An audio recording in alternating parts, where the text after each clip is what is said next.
વાગરા તાલુકાની વિલાયત જીઆઈડીસી સ્થિત આદિત્ય બિરલા ગ્રાસિમ કંપની સાથે કંપનીના જનરલ મેનેજરે અન્ય 7 મળતિયાઓ સાથે મળી ₹3 કરોડથી વધુની છેતરપિંડી કરી હોવાની ફરિયાદ વાગરા પોલીસ મથકે નોંધાઈ હતી, જેના પગલે કંપની આલમમાં ખળભળાટ મચી જવા પામ્યો હતો। વાગરા પોલીસે ગણતરીના કલાકોમાં જ 6 આરોપીઓને ઝડપી પાડ્યા હતા, જ્યારે પોલીસ ધરપકડથી દૂર અન્ય 2 આરોપીઓને પણ ઝડપી પાડવા પોલીસે કવાયત તેજ બનાવી છે। વાગરા તાલુકાની વિલાયત જીઆઈડીસીમાં આવેલ ગ્રાસિમ કંપનીના ફાઇબર ડિવિઝનમાં સ્ક્રેપ લેતા કોન્ટ્રાક્ટર અને કંપનીના જનરલ મેનેજર સહિતના અન્ય લોકો સાથે મળી વજનમાં ગપલો કરતા હોવાનું સામે આવ્યું હતું, જેને પગલે કંપનીના જવાબદાર અધિકારીઓએ વાગરા પોલીસ મથકે ફરિયાદ નોંધાવતા ઉદ્યોગ નગરીમાં ભારે ખળભળાટ મચી જવા પામ્યો છે। વાગરા પોલીસ સૂત્રો દ્વારા મળતી માહિતી મુજબ ગત તારીખ 8મી જાન્યુઆરીના રોજ આરોપી અઝમતુલ્લા ખાન તેમજ રોયલ એન્ટરપ્રાઇઝના પ્રોપરાઇટર ધર્મેશ, સુપરવાઇઝર રહેમતુલ્લા ખાન, વેબ્રિજના ઓપરેટર દર્શનભાઈ પ્રજાપતિ તેમજ વિલાયત ગામના સરફરાજ સૈયદ, સિક્યુરિટી ગાર્ડ કમલેશસિંહ તેમજ ટેમ્પોના ડ્રાઈવર સંજય કુમાર સહિત કંપનીના જનરલ મેનેજર જિગ્નેશ મહેતા સાથે મળી કંપનીમાં સ્ક્રેપ ભરવા આવતી ગાડીમાં સ્ક્રેપના વજનમાં ફેરફાર કરવાનું ગુનાહિત કાવતરું રચ્યું હતું, જે તારીખ 8/1/2024ના રોજ આઈસર ટેમ્પો નંબર GJ16AU 0688ની જગ્યાએ બીજા વાહનનું વજન કરાવી ટેમ્પોમાં ભરેલ સ્ક્રેપનું મૂળ વજન કરતાં 3680 કિલોગ્રામ ઓછું વજન કરાવી ₹6,51,000ની કંપની સાથે છેતરપિંડી કરી હતી।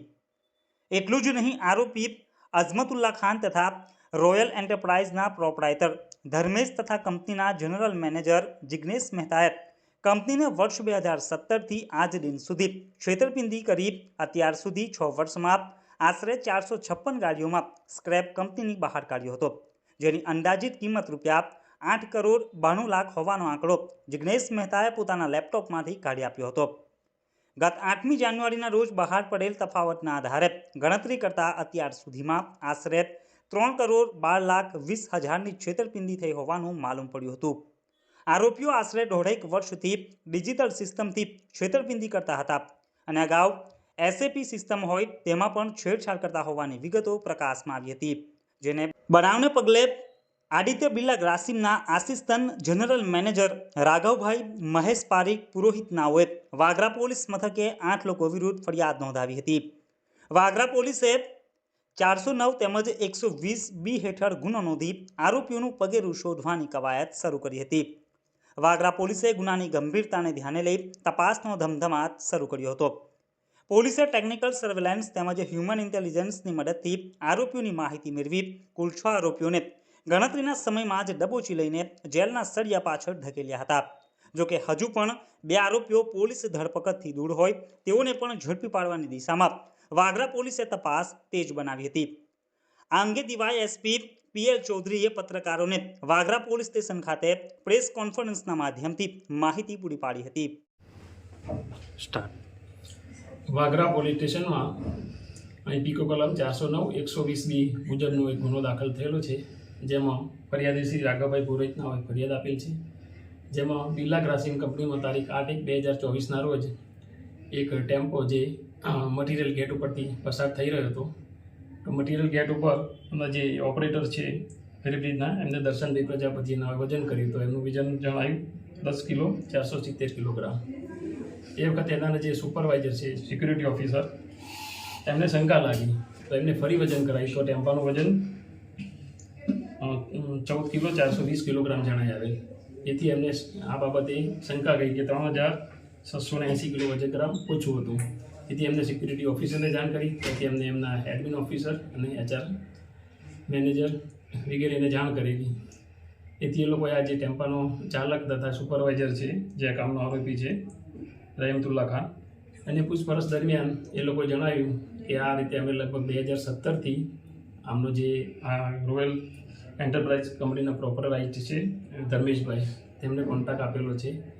એટલે આ કામના જે આ બંને આરોપીઓ તથા બીજા 6 આરોપીઓ છે અઝમતુલ્લા ખાન, બીજા રોયલ એન્ટરપ્રાઇઝના પ્રોપરાઇટર ધર્મેશભાઈ, સુપરવાઇઝર રહેમતુલ્લા ખાન, વેબ્રિજના ઓપરેટર દર્શન પ્રજાપતિ અને વિલાયત ગામના સરફરાજ સૈયદ, સિક્યુરિટી ગાર્ડ કમલેશસિંહ, કંપનીના જનરલ મેનેજર જિગ્નેશભાઈ મહેતા, આઈસર ટેમ્પોનો ચાલક સંજય કુમાર યાદવ, આ બધા ભેગા મળી 8 આરોપીઓ લગભગ 2017થી આજ દિન સુધી કંપનીમાં આ રીતે જે કંપનીમાં કોઈ પણ ટેમ્પો આવે તો એનું જે કંપનીનું જે કાર્ડ હોય છે RFID કાર્ડ હોય છે એ RFID કાર્ડ જે ટ્રક ટેમ્પો આઈસર ટેમ્પો એનું અદલા બદલી કરી દે અને પછી એનું વજન કરાવી દે અને વજન કર્યા પછી આ રીતે જે માલ છે એ વધારે ભરી દેવામાં આવે અને ત્યાંથી પસાર જે દર્શન પ્રજાપતિ છે એ જેનું વજન કરે એટલે એ ટેમ્પો ત્યાંથી પસાર થઈ જતો હતો.